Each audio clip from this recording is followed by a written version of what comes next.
Tonight we continue following the story of Adriana Smith, a 30-year-old nurse and mother who is on life support at Emory Hospital. Doctors discovered blood clots in her brain back in February, and her family says even though doctors have now said she is brain dead, the hospital told them under Georgia law it must keep her on life support because she's pregnant. Well, now as Adriana's pregnancy progresses, her family is facing several questions, like who's responsible for these growing medical bills? What are the family's legal rights? And what happens when the law steps in to make these painful decisions? So at that point, we continued with the pregnancy that we didn't have a choice or a say about. And I just want to be clear on something. We want her to have her baby. We want her life to continue throughout her children. But at the same time, to see her lay there like that,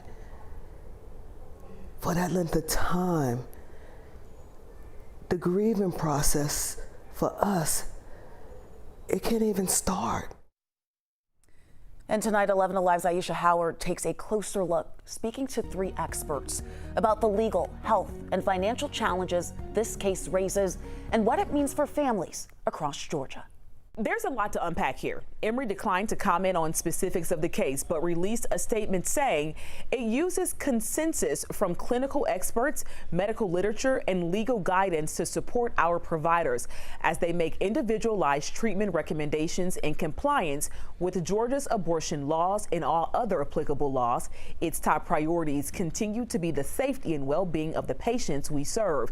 But a spokesperson of the Georgia's Attorney General's office seems to contradict that, saying in a statement, there is nothing in the Life Act that requires medical professionals to keep a woman on life support after brain death. Removing life support is not an action with the purpose to terminate a pregnancy. So I turned to Georgia State University health law professor Allison Whelan to ask how there could be different legal views on this. Part of the issue we have going on here is also the fear and the chilling effect that is going on for medical professionals. So because of the vagueness of the law, the concern is that because they didn't have this interpretation from the Attorney General at the time they had to make the decision. Adriana's family says doctors plan to keep her on life support until early August. That's when they hope to deliver her baby via C-section. I asked OBGYN Dr. Sujatha Reddy, who is not associated with this case, if this situation may affect the baby's health. So if her organs are functioning and her blood is flowing, and if she's on a ventilator, her lungs are getting oxygen, that baby can continue to grow.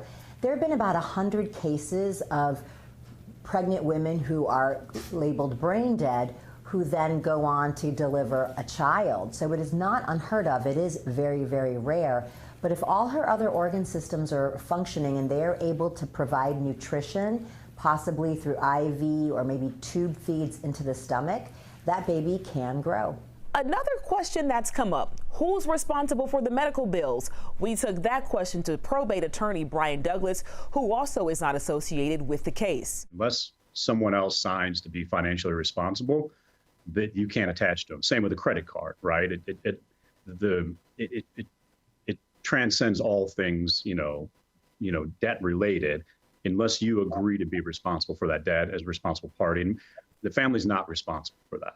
We'll be watching closely to see how this case progresses. In the meantime, Adriana's family says they've named her unborn son Chance because through him, they feel like she's getting a second chance. For a closer look, I'm Aisha Howard.